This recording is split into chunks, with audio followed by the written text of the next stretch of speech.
जी। मैं मोहम्मद रफ़ीक मंथार न्यूज़ से। आज हम मंथार में महंगाई के हवाले से बात करेंगे। मेरे साथ सीनियर सहाफ़ी मोहम्मद तनवीर मौजूद हैं। आइए उनसे जानते हैं। जी तनवीर साहब, महंगाई के हवाले से बताइए कि मंथार में महंगाई क्यों नहीं कंट्रोल हो रही।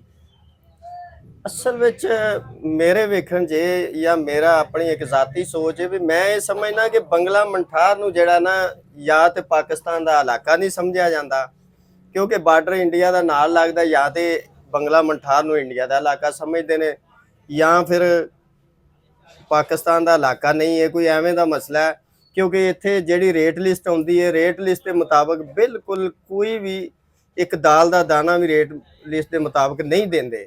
ਉਹਦੀ ਵਜ੍ਹਾ ਇਹੋ ਹੀ ਹੈ ਕਿ ਮੈਜਿਸਟ੍ਰੇਟ ਸਾਹਿਬ ਜਿਹੜੇ ਨੇ ਉਹ ਸਾਰੀਆਂ ਗਰਮੀਆਂ ਏਸੀ ਵਾਲੇ ਕਮਰੇ 'ਚ ਬੈਠੇ ਨੇ, ਲੇਕਿਨ ਹੁਣ ਤੇ ਖਦਾਰਾ ਹੁਣ ਜਿਹੜਾ ਸਰਦੀ ਆ ਗਈ ਹੈ, ਹੁਣ ਏਸੀ ਦੀ ਜ਼ਰੂਰਤ ਨਹੀਂ ਰਹੀ।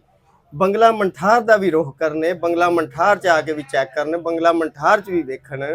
ਮੈਂ ਤੇ ਵਜ਼ੀਰ ਆਲਾ ਪੰਜਾਬ ਨੂੰ ਇਹ ਅਪੀਲ ਕਰਨਾ ਕਿ ਬੰਗਲਾ ਮੰਠਾਰ ਨੂੰ ਖੁਦਾ ਦਾ ਵਾਸਤਾ ਜੇ ਪਾਕਿਸਤਾਨ ਦਾ ਇਲਾਕਾ ਸਮਝੋ, ਪਾਕਿਸਤਾਨ ਦਾ ਸ਼ਹਿਰ ਸਮਝੋ, ਤਾਂ ਕਿ ਇੱਥੇ ਵੀ ਗਰੀਬ ਆਵਾਮ ਜਿਹੜੀ ਹੈ ਉਹਦੀ ਜ਼ਿੰਦਗੀ ਜਿਹੜੀ ਆ ਜੀਰਨ ਹੋਈ ਹੈ ਇਹਨਾਂ ਲੋਕਾਂ ਦੇ ਹੱਥੋਂ ਉਹ ਸਹੀ ਤਰ੍ਹਾਂ ਚੱਲ ਸਕੇ।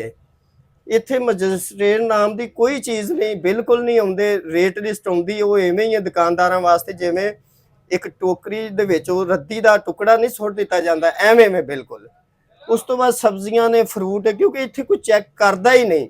ਕਿਸੇ ਨੂੰ ਡਰ ਹੀ ਕੋਈ ਨਹੀਂ, ਕਿਸੇ ਨੂੰ ਪਤਾ ਹੀ ਕੋਈ ਨਹੀਂ ਵੀ ਗੌਰਮੈਂਟ ਪਾਕਿਸਤਾਨ ਵੀ ਹੈ ਜਿਹੜਾ ਮਤਲਬ ਕੋਈ ਕਿਸੇ ਨੂੰ ਡਰ ਹੋਵੇ ਵੀ ਇੱਥੋਂ ਆ ਕੇ ਕੋਈ ਚੈੱਕ ਕਰੇਗਾ ਜਾਂ ਵੇਖੇਗਾ ਇਹਨੂੰ ਫਿਰ ਅਸੀਂ ਇਹਦੇ ਮੁਤਾਬਕ ਰੇਟ ਲਿਸਟ ਦੇ ਦੇਣੀ ਹੈ ਚੀਜ਼। ਨਹੀਂ, ਐਵੇਂ ਦੀ ਕੋਈ ਚੀਜ਼ ਨਹੀਂ ਇੱਥੇ। ਹਰ ਚੀਜ਼ ਔਰ ਦਾਲਾਂ ਵੇਖ ਲਓ ਤੁਸੀਂ, ਇੱਥੇ ਆ ਕੇ ਕੋਈ ਚੈੱਕ ਕਰ ਲਵੇ, ਉਹ ਦਾਲਾਂ 2 ਨੰਬਰ ਨੇ ਮੁਕੰਮਲ ਤੌਰ ਤੇ। ਇੱਥੇ 1 ਨੰਬਰ ਤੁਹਾਨੂੰ ਦਾਲ ਨਹੀਂ ਮਿਲੇਗੀ, ਰੇਟ 1 ਨੰਬਰ ਦਾ ਹੈ, ਚੀਜ਼ਾਂ 2 ਨੰਬਰ ਨੇ।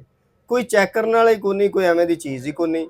ਲੇਕਿਨ ਇਹ ਵੇ ਕਿ ਅਗਰ ਮਰੀਮ ਨਵਾਜ਼ ਸਾਹਿਬਾ ਤੱਕ ਇਹ ਗੱਲ ਮੇਰੀ ਪਹੁੰਚ ਜਾਵੇ, ਉਹ ਕਿਸੇ ਨੂੰ ਕਵੇ ਇੱਥੇ ਕਿ ਇਹ ਆਪਣੇ ਮੁਲਕ ਦਾ ਹਿੱਸਾ ਹੈ, ਇਹ ਆਪਣੇ ਮੁਲਕ ਦਾ ਸ਼ਹਿਰ ਹੈ, ਇਹਨੂੰ ਵੀ ਚੈੱਕ ਕਰਨਾ। ਤੇ ਅਗਰ ਐਵੇਂ ਦਾ ਕੋਈ ਸਿਲਸਿਲਾ ਹੋ ਜੇ ਤੇ ਫਿਰ ਸ਼ਾਇਦ ਇੱਥੋਂ 2 ਨੰਬਰ ਚੀਜ਼ਾਂ ਦੀ ਵੀ ਕਮੀ ਹੋ ਜੇ ਔਰ ਮੈਜਿਸਟ੍ਰੇਟ ਜਿਹੜਾ ਹੈ ਉਹ ਰੇਟ ਲਿਸਟ ਦੇ ਮੁਤਾਬਕ ਚੀਜ਼ਾਂ ਦਵਾ ਸਕਣ।